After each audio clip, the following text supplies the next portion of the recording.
Thanksgiving, a time for family, food, and gratitude. But what if the holiday we cherish the most holds dark secrets and unsettling tales? In the quiet of the night, when the turkey is being carved and the pie is served, there are stories that make us question the safety of our homes and the people we trust. Tonight, we're going to plunge into 5 chilling Thanksgiving horror stories where the holiday spirit takes on a horrific twist. So, dim the lights, get cozy with a blanket, and get ready to gorge on some fear. Now it's time for the nightmares to begin.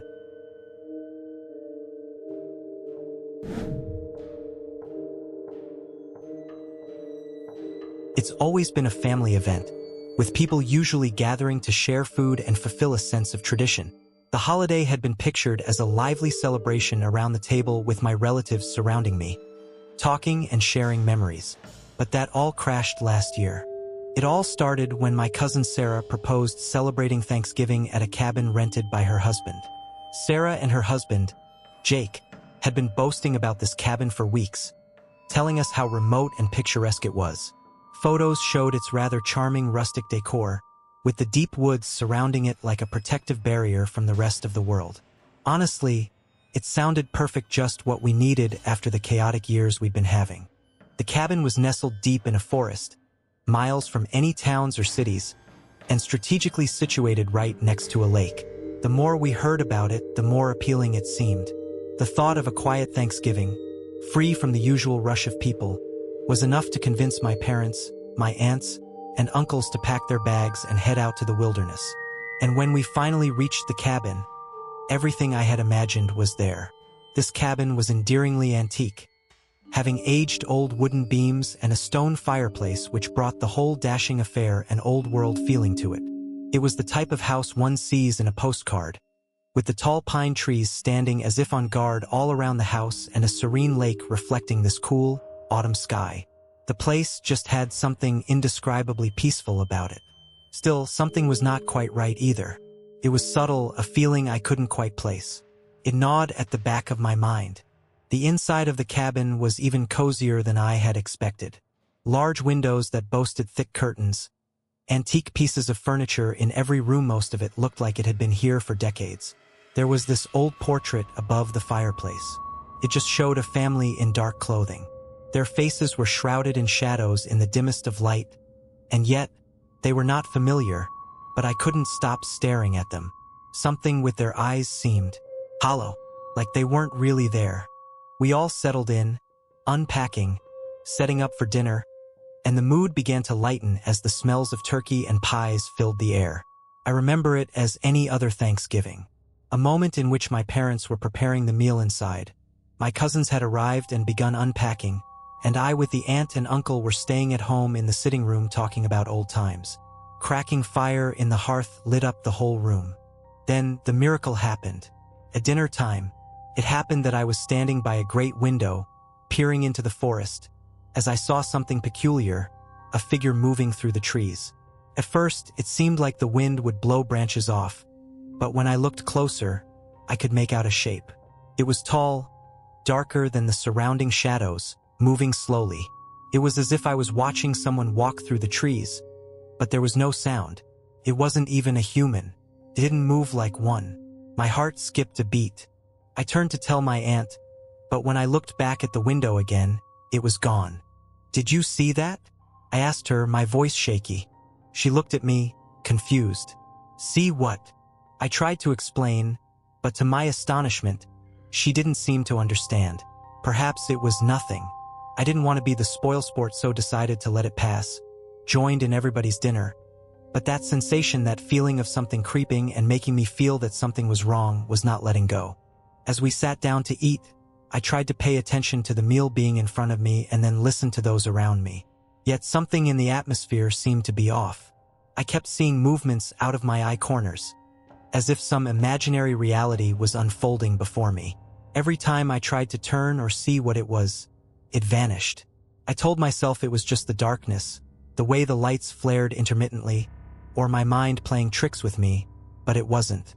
It wasn't until later that evening, after dinner, that things truly started to unravel. The power went out. Not at all a storm or weather related, everything was still. The outside wind had quit. The trees were frozen. And yet, no lights whatsoever shone into the cabin. We all sort of laughed it off, just joked that the wiring was probably from when Moses was a baby. Jake said he'd go check the fuse box and we could figure it out. Then he opened that up and swore under his breath. He couldn't explain it. "The fuses are fine," he said, his voice tight. "It's like the power's just been cut." I didn't know what was going on, but a growing unease had settled into the air. Everyone began lighting candles. But the flickering of candles seemed to deepen the shadows around us. The cabin was still, almost suffocating in its silence. Then I saw something else. The old portrait above the fireplace had changed. The faces of the people in the photo weren't the same. They had moved. The once faint outlines of their faces had turned darker, and their eyes were no longer blank. They were staring directly at me. Cold, lifeless, almost like they were waiting, watching. I tried to speak up, to tell my parents about the photo, but my words caught in my throat. I didn't realize I was losing my voice. No one else seemed to notice it, or at least they didn't seem as bothered by it as I was. They just carried on with their evening and settled in for the night with more candles, settling into a new, eerie routine. That night, after everyone else had gone to bed, I couldn't sleep. The house was alive and I couldn't explain why. I lay awake in the guest room, listening for the sounds of the old building, such as creaks and groans.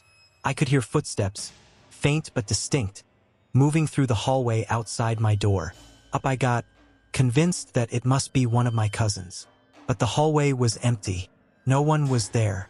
I closed the door behind me, but the footsteps continued. They weren't normal sounds. It was as if something was pacing. I could feel the air weighing heavy, like something had settled over me to watch me. I couldn't get rid of the feeling I was under inspection, and every time I looked into the hallway, the shadows deepened, became darker. That was when the whispers started. At first, it was as soft as a whisper. Then they grew in level and the proximity. It sounded almost like he was next door. I didn't understand what it meant, but that didn't matter. The coarse soundtrack of somebody mumbling beneath his breath is unmistakable. My heart began racing. Nobody else in the house noticed anything. I couldn't take it anymore. I grabbed my phone and texted my cousin Sarah, but when I looked at the message, I saw something else. The text didn't make sense. It wasn't what I had typed. It was all different. The characters were all spattered out, and I ran out of the room, but stepping into the hallway, the temperature changed. The air felt frozen, and the whispers grew louder. I ran toward the stairs but realized that the door into the basement was open wide. I knew I locked it earlier that day. Now the door stood slightly ajar, and from within, I could see the faintest sliver of light. A light that wasn't coming from any of the candles upstairs. I couldn't leave. I couldn't go back to bed like everything's okay. Something was calling me. I trudged downstairs, the step feeling a little heavier than the last. Down there, in the basement, it was black as Hades, but I heard something stirring down there. Scraping on concrete, soft but unmistakable. I stretched out and reached for the light switch, and when it clicked on, the basement remained dark. A cold gust of air wrapped around me from behind, and I looked around, and in the corner of the room stood a shape. Dark, vague, but unmistakably human in form. It was standing there, unmoving, watching me. Before I knew it, I was running. I don't know how I made it upstairs, but I did. My bag was grabbed, and I turned to Sarah and said we were leaving. Packed all of us ready. The door slammed shut when we went out and sealed itself on the basement. It felt like going home in a dream, as if we were running from something we could not comprehend. And when I think of it now, I wonder whether I was dreaming or waking up to a much worse reality.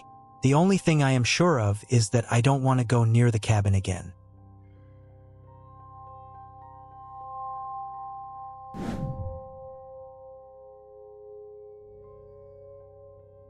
Thanksgiving has always been a big deal for my family. As long as I can remember, my parents have hosted the biggest dinner of the year.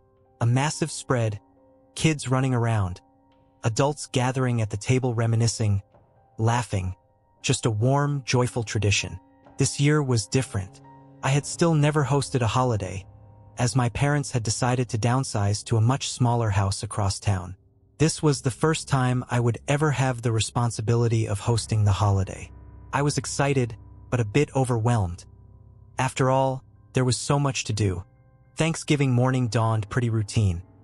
Waking up early, running around the kitchen, the house gradually filling with the wonderful smells of turkey, mashed potatoes, and freshly baked pies. By noon, everything was in full swing. My brother David and his family arrived first. Next came my aunt and uncle, and eventually my grandparents too. Everyone was in great spirits, and my nerves began to ease. I had done all my prep work, and everything was just set up perfectly. It was looking like it was going to be a great Thanksgiving. But then, around 3 p.m., just as everyone was settling into the living room after dinner, my brother David came to me looking slightly uneasy.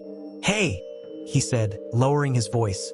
"I don't know if I'm just being paranoid, but I think I saw someone standing by your mailbox when I pulled up." I frowned. "What? Are you sure? Could have just been someone walking by." David looked over his shoulder as if expecting someone to be standing behind him. "Maybe, but the guy was just standing there, staring at the house. It was weird." I chuckled, trying to lighten the mood. "You've had too much wine, man. You're imagining things." But David wasn't convinced. He kept glancing out the window, his eyes narrowing. "Maybe, but it just gave me a weird feeling. That's all." I shrugged it off. We were in a quiet suburban neighborhood. There was no reason to be alarmed. Yet something about his words stuck with me. Still, I didn't let it ruin the rest of the night. Dinner went on, the kids were running around playing, and we all sat around the table talking and laughing. After dessert, we went into the living room. We were all lounging around when suddenly the power went off. The house was plunged into darkness, and we were frozen in unison.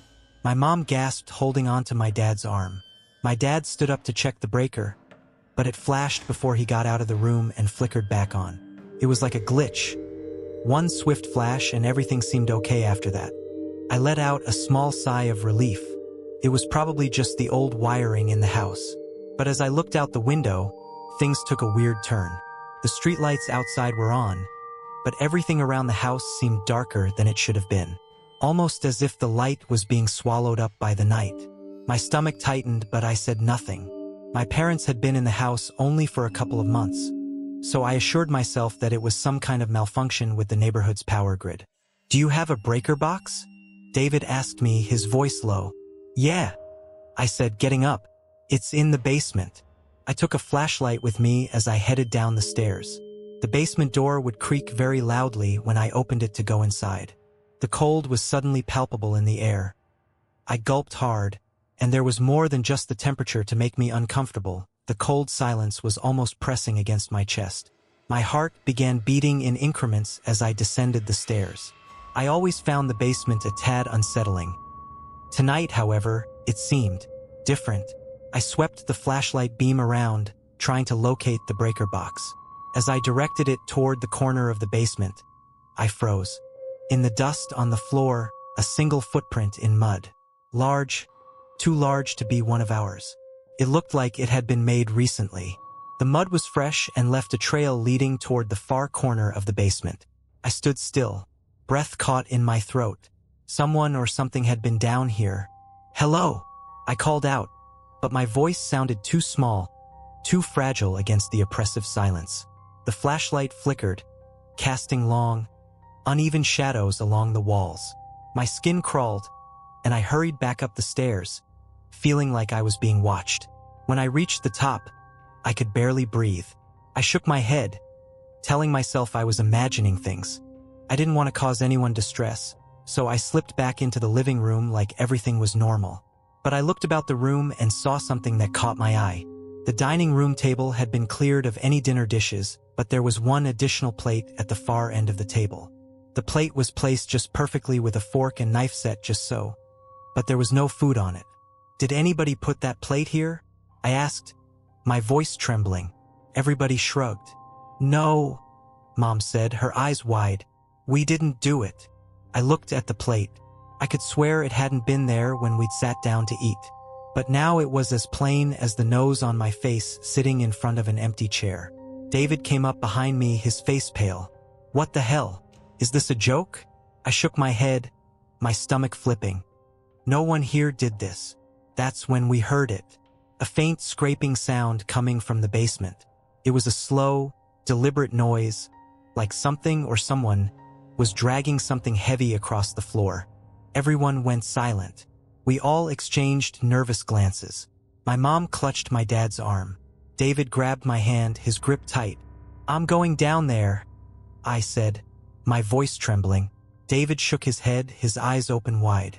"No, you aren't going down by yourself. We're all coming down." All of us moved slowly toward the basement door. The temperature had plummeted, and I could see my breath in the air. The door creaked thunderously as I opened it, and we all descended into the cold, dark basement. Finally, at the bottom of the stairs, I was hit by the sharp scent of wet earth. In this light, I finally saw the footprints on the floor that I had noticed earlier. But there were more now. It seemed as if someone or something had been pacing about the basement, because the trail had widened. Then we saw it. The window at the back of the basement was wide open. The lock had been broken, the metal bent as though someone had forced their way in. The chill of the November night air flooded the basement. David moved forward, his voice barely a whisper. "Someone has been here." We all looked at each other, dread seeping into our bones. There was no sign of anyone, but the sense of being watched was overwhelming. The feeling of something or someone lurking in the shadows made the hairs on the back of my neck stand up. We searched the basement, checking every nook and cranny, but no one was there.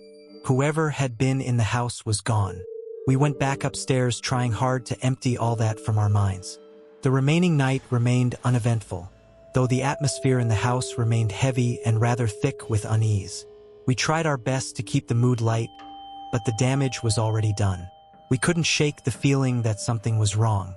During the next few weeks, very strange things kept happening in the house. The lights would flicker and go out in spot. Colding spots would appear for no reason, and the doors would creak open all by themselves. But it wasn't just that. I started noticing little things. Objects moved, smells of something weird in the air, steps echoing through the halls when no person is present. My friends were starting to avoid the place. I don't blame them. It was as if the house came alive. It wasn't happy. A few months later, I had had enough. I called in a paranormal investigator, hoping that he might give me some answers. The investigator didn't waste any time. He took one look around the house and nodded. "There's something here. Something attached to this place," he said in a low voice. "It's not uncommon around this time of year, Thanksgiving, when families gather together. Sometimes it draws in spirits. They're attracted to the energy, but not all of them are friendly." We never knew who or what had visited my house that night. However, the investigator made it clear that whatever it wasn't leaving anytime soon. I eventually sold the house, but even now, on Thanksgiving, I can't help but feel like there's a presence watching me. And sometimes, when I close my eyes at night, I can still hear the faint scratching from the basement, like whatever it was is waiting for me to come back.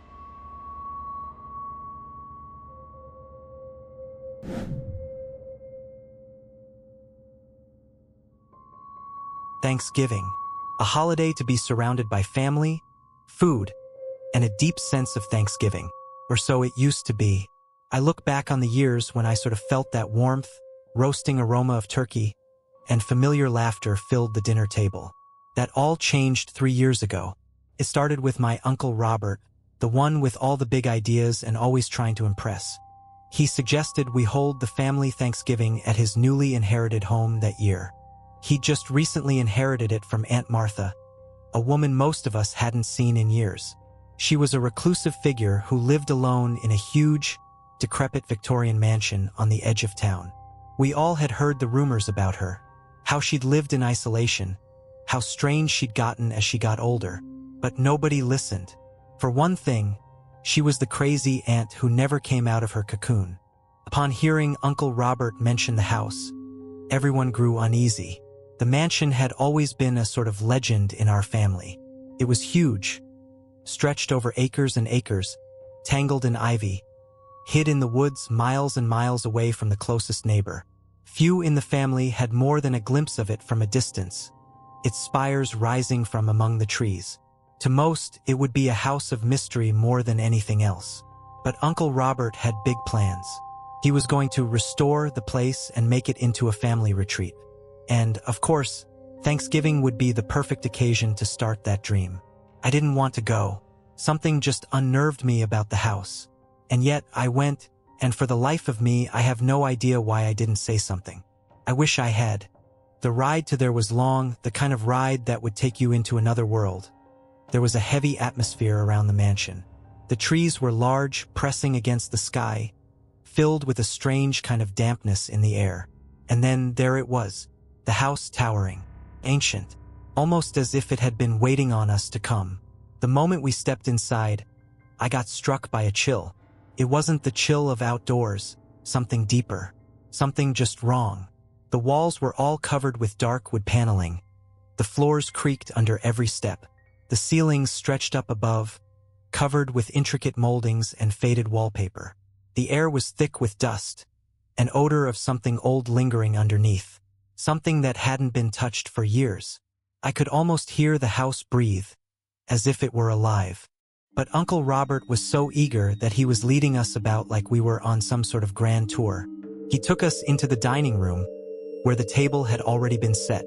Aunt Martha's old china, tarnished silverware, and heavy, velvet curtains that let in hardly any light. It was like stepping back in time. "Isn't it beautiful?" Uncle Robert asked with an ear-to-ear grin. I didn't reply immediately, too captivated by the portraits adorning the walls. There were faces of people I didn't know, looking upon us with unervingly lifelike eyes. They were strange-looking. Some were serene, others unervingly tense. But what really crawled my skin was the feeling that they weren't simply portraits. They seemed to be watching us, and in a way that wasn't welcoming. We sat down at the table, and I tried to clear out these unsettled thoughts in my head. The smell of turkey was coming from the kitchen, and I was focusing on the heat from the crackling fire within the grand fireplace. Everything ought to have seemed normal, but it didn't. The meal was set out, and we all did our best to pretend that everything was okay. Conversations came reluctantly, but as the food was placed on the table, the atmosphere alleviated. Babbling laughter erupted around the table, creating complete silence between stories except for clinking silverware. Then, inexplicably, something strange occurred. It had seemed so cold in the room. In the beginning, I thought it was just the old house. The windows were drafty, the wood unsealed. But the air wasn't just cool. It felt like something was moving through it. I shivered involuntarily. No one else seemed to notice, or maybe they just didn't care. I didn't want to be the one to bring it up, so I tried to shake it off. That was when I heard it, tapping softly, as if it came from the walls. It was very faint at first that I thought it was the house settling. But then it came again, and again. The tapping was placing in circles inside the room, as if it was coming from all sides at once. It was not random, it had a pattern, a tactic perhaps. And it was getting louder. Did anyone else hear that? I breathed quietly. Uncle Robert just shrugged it off on the wind or the pipes. "Old houses do that," he said with a nervous laugh. But I could see the tension in his shoulders. He was trying to keep it together, but something was off. And then the whispering started. It was so quiet at first that I wondered if I was imagining it. It sounded like voices, but they were low and guttural and too distorted to hear any words. However, the more I listened, the clearer the words became. "Leave my house." It was a slow, drawn-out whisper, the kind that seems to come from deep inside your walls. "Who's messing around?" my cousin Lisa asked, looking around the table. She was the closest to me, and I could see the fear in her eyes. "This is not funny." No one responded. Uncle Robert stood up quickly, his chair scraping the floor. He strode to the far end of the room where a huge, antique mirror was hanging there. I don't know why, but I found myself watching him. There was something to that mirror that made me feel uneasy. It was framed in dark wood, its surface lightly cracked in places with age. When Robert extended and simply touched it, something changed. The lights flickered. For one moment, Everything went dark, and the temperature dropped so sharply I could see my breath.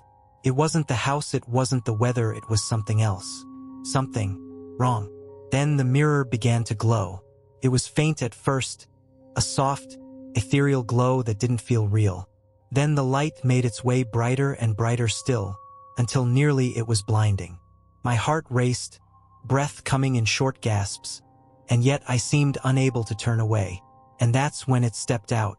It wasn't a person, not even a human, more like a figure, a tall, impossibly thin figure with long, gaunt limbs that seemed to stretch in unnatural ways. Its face was cast in shadows, but I could see its eyes, black, empty, like two pits of darkness, staring into my soul. It didn't walk, it floated. It drifted across the room, its movements slow and deliberate, and with each step, the air grew colder. The whispers grew louder, almost deafening. "You're not welcome here," it hissed. Its voice was low and raspy, like something trying to speak from beyond the grave. The room erupted into chaos as chairs fell and people scurried for their lives. I was rooted to the floor, unable to move. My legs felt frozen in place, my heart pounding wildly inside my chest. I couldn't take my eyes from the figure as it made its circuit around the table, taking all of the oxygen from the room. And then it turned to Uncle Robert. He stood there before the mirror, but his face was blank, his body rigid. The figure lunged forward, long skeletal fingers brushing across his forehead. A strange energy filled the room, like some oppressive wave of darkness. And then he fell. It happened so fast. One moment he was there, standing, and the next crumpled on the floor, his skin pale, eyes wide with terror. We ran towards him, but he didn't move. He breathed, but very shallowly. Anything that could have taken away the life from him seemed to have done that. The figure did not stop. It hovered above him, hands still extended toward his face. "Run!" my mom screamed. That snapped me out of my trance. We bolted out from the room, my heart hammering in my chest. I didn't look back. I didn't want to see what was behind us. We ran out of the house, out into the cold night air, and did not stop until we reached the car. Uncle Robert staggered out behind us, half-dazed and weak. He didn't remember anything from the time when he touched the glass mirror to now. He was alive, but somehow not the same person anymore. Something was missing from him. We never went back to that house. Uncle Robert tried to sell it, but nobody would take it. The place sat there, empty, waiting. And to this day, I'm haunted by the memory of that Thanksgiving. Every year, I hear the tapping on the walls, feel the chill in the air, and wonder if it is waiting for me to return.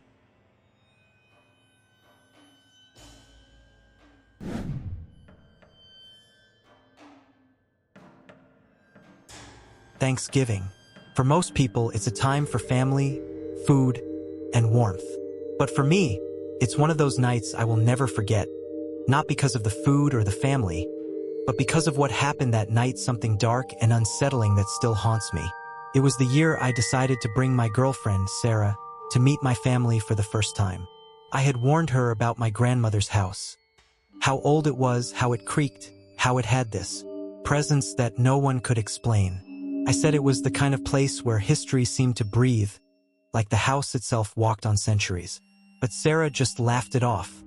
She thought it the epitome of drama. Grandma's house had been in our family for generations. It was a Victorian mansion, tall and gloomy, with overgrown trees standing all around it and a long, winding driveway that seemed to take you straight into the forest.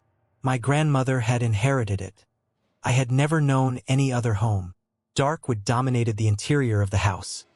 Antique furniture adorned every room, and strange family portraits hung from the walls. It had an eerie stillness about it, even when the house was full of people. That Thanksgiving was like any other. The smell of turkey, stuffing, and pumpkin pie filled the air. The aunts and uncles are running around the kitchen, the cousins play tag in the hallway, and the adults chatted with each other in the living room. Everything seemed normal, or at least it did, in that house. I recall walking into the dining room with Sarah, trying to negate the chill that seemed always to hang in the air. The big, dark oak table sat at the center of the room, set with the finest china. The chairs were polished, some with intricate carvings in the back. But there was one chair at the far end of the table, the one closest to the windows, that seemed always out of place. I had never sat there. None of us had. It was too far from the rest of the family. The chair was always left vacant. I had never really questioned it until that day. As I helped set the table, I saw something off. The far end of the table had been pulled out only a little. First, I thought it was nothing. Maybe my younger cousin had been playing around, or perhaps someone had moved it by accident. But when I went to push it back into place, I felt something unusual. The chair wouldn't budge. It was almost like there was resistance there, like something or someone was holding it in place. "Mom, did you move that chair?" I asked lightly, trying to keep my tone casual. My mom turned to glance at me and furrowed her brow. No. "Why? Is something wrong with it?" I shook my head, pushed the chair back into place, but the feeling of resistance didn't leave. It's hard to describe, almost like something was unseen there. Something that didn't want to let go of that chair. But I chucked it up to oldness, this house being so old and having all these weird creaks and groans that happened when you least expected it. Now dinner is served, and we all heard around the table the familiar chatter again of the loudness that fills the room. Sarah did seem a little uneasy but tried to shake it off. The night continued on as the conversations grew louder, more animated, and the clinking of silverware against plates filled the air. I could hear my uncles arguing over politics, my little cousins laughing in the corner, and my grandmother quietly sitting at the head of the table. But then, something happened. I do not know when it started, but I began to feel that the temperature in the room had dropped. It was not as if a sudden shift had occurred. This was rather the room slowly becoming colder, as though the house were holding its breath. I look across the table at Sarah. She is quiet, pale-faced. "Are you cold?" I ask, half expecting her to say yes. She nodded, but I could tell she wasn't just cold. There was something in her eyes, something frightened. "Do you feel that?" she whispered. I didn't say anything, but I felt it too. A heavy, suffocating presence. I thought it was just my nerves, maybe the weight of the old house, but something told me it wasn't. Something else was in the room with us. That's when my grandmother spoke. She had not said a word all night, sitting quietly in her usual place at the head of the table. Then she finally cleared her throat and made a statement that ran ice down my spine. "Who invited him?" The room fell dead silent. I looked to her, confused. "Who do you mean, Grandma?" I asked, trying to keep my voice steady. She didn't look at anyone in particular. Her eyes, distant and glassy, stared right at the chair at the far end of the table, the one that had been pulled out earlier. "Him?" she repeated, her voice cracking. "The man at the table. He's here again." A chill ran down my spine. Everyone looked at each other, dubious. My mom tried to laugh it off, but there was something in her eyes, something I had never seen before. Fear. I tried to ignore it, but then the chair moved. It wasn't subtle. The chair at the far end of the table slid slowly, deliberately, back into the shadows. Its groan against the hardwood floor resounded through the room. Everyone froze. "No one's there, Grandma," I said, my voice unsteady. Yet even as I spoke the words, I knew it was all wrong. My grandmother did not look at us. She just kept staring at the chair. "He is angry," she whispered. "He is angry because there are too many people this year. He doesn't like it." The lights in the room flickered, then went completely out. Panic spread across the table. My younger cousin started crying. My mom was muttering under her breath, and Sarah was clutching my arm so tightly I could feel her nails digging into my skin. "Let's just get going," I whispered, but nobody moved. We were all frozen there by some unseen force. And then I listened. A voice echoed from the furthest end of the table. It was coming from the chair pulled away from the table. "Leave," it whispered. It was a deep voice, as if it came from somewhere far beneath the earth and cold, hollow. No one had to tell us twice. We all rushed out of the dining room, meal left untouched. My grandmother sat there, eyes fixed still on the empty chair. That night, we didn't sleep. We packed up our belongings and left the house. In unison, all of us turned our backs on it and never looked back. A few months later, my grandmother was found dead in her sleep. The doctors said it was old age, but sometimes I wonder whether something else took her away. The house was sold shortly after, but it didn't matter because I couldn't shake the feeling that something, in the person form of course, was still waiting there in that empty chair. Every Thanksgiving I can recall that night. I remember the cold, the shadow, and the voice which ordered us to leave. Neither that chair nor its occupant can ever be forgotten.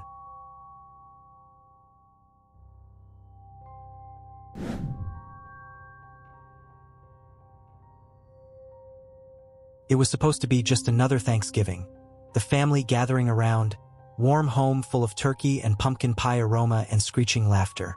This year, however, in 2015, everything changed.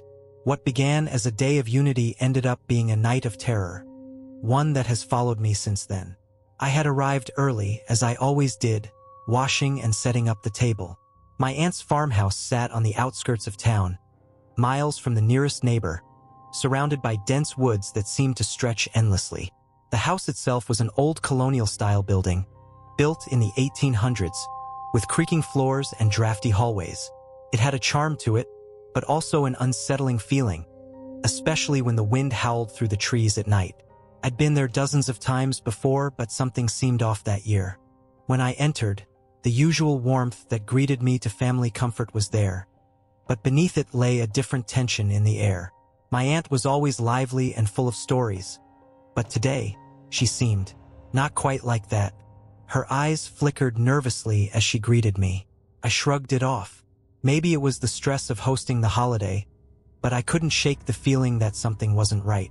The house, for all its charm, always had a cold, eerie vibe. It wasn't just the aging wallpaper or the faint smell of mildew in the basement. There was something about the way the house creaked, the way the floors groaned underfoot, like it was alive, watching, waiting. Dinner was served at 6 p.m., the usual offering of turkey, stuffing, mashed potatoes, and cranberry sauce.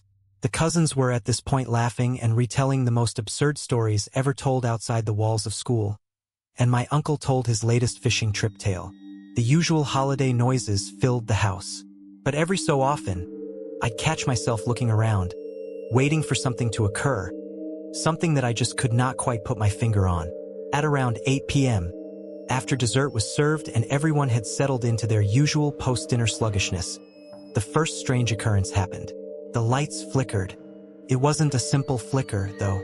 The lights dimmed and went out completely. A collective "what the hell?" rippled through the room as my aunt jumped up from the table, mumbling something about the old wiring in the house. She sped to the fuse box, and within a few minutes, the lights were on again. But there was something about her, something that didn't feel right. She was unnervingly quiet when she returned to the table, almost apologetic, her face pale. "We have always had problems with the wiring," she said, forcing a weak smile. Yet I saw her hands tremble as she placed a glass of water before her. She wasn't shaken like this normally. Afterwards, air felt much heavier, sort of like the house itself was upon us. The flickering lights had rattled everyone, but nobody mentioned it out loud. We tried just to continue with life as usual, pretending everything was fine. Yet I couldn't let such unrest within me be disregarded. The house creaked. The wind had picked up outside, bellowing through the trees, causing the old timbers to groan and crack. It was a sound I'd heard so many times before, but tonight felt different. The air felt colder than it should, even with the fire crackling in the hearth. I turned to go to the bathroom just off the hallway. The mirror in there had always unsettled me. It was large, oval, framed in dark wood, and every time I looked at it, I felt something staring back at me. That night, though, when I glanced into the mirror, I saw something that made my stomach drop. The reflection in the mirror wasn't just mine. It was distorted, like a shadow was moving behind me. I spun around, though there was nothing to see, just the endless empty hallway. My heart was pounding and I could hear the distant sound of footsteps in the attic above me. I froze, my mind racing. The attic. It was a place I'd never stepped foot in. Always locked off, at least that's what my aunt said. As a child, I had asked her about it and she just changed the subject, never wishing to talk about it. but the footsteps were slow and deliberate, echoing down from above. I tried to rationalize it. Maybe it's just the wind. Maybe the old house is settling. But in my gut, I knew something was wrong. I slipped out of the bathroom and walked toward the staircase that led up to the attic. The door to the attic was at the top of the stairs, old wooden with a rusted lock that probably hadn't been opened in years. I didn't acknowledge the pit falling into my stomach as I stepped up, but every step felt heavier, creaked under my feet as if it was telling me to turn back. But I was drawn towards it. I felt like I couldn't ignore this feeling that whatever was up there was waiting for me. I touched the handle of the attic door. It was freezing. I hesitated. Breath caught in my throat as footsteps grew louder, closer. I gripped the handle and turned it. The door creaked open with a cry to echo through the house. Inside, it smelled like old wood, dust, and something foul, something decayed. The air is heavy, stagnant. My flashlight cuts through the darkness as I see piles of old furniture, forgotten boxes, dusty, decaying portraits of people I don't know. It's a strange feeling just standing in that room, like it wasn't just some ordinary attic of some house, but something more. Then I saw it. There stood a shadow in the far corner of the attic. A figure. It was tall, at least it seemed so, impossible in its height, and it didn't budge. It just stood there, its form distorted in the dim light. My heart stopped, and I felt my legs freeze, as if the shadow had somehow taken hold of me. I couldn't look away, even as my mind screamed at me to run. I was rooted to the spot, the flashlight shaking in my hand. The figure did not seem human, rather more like a presence. Something dark, ancient, and twisted. Then it spoke. "Why have you come up here?" This voice was low, cold, like the grave itself. I could not speak or move.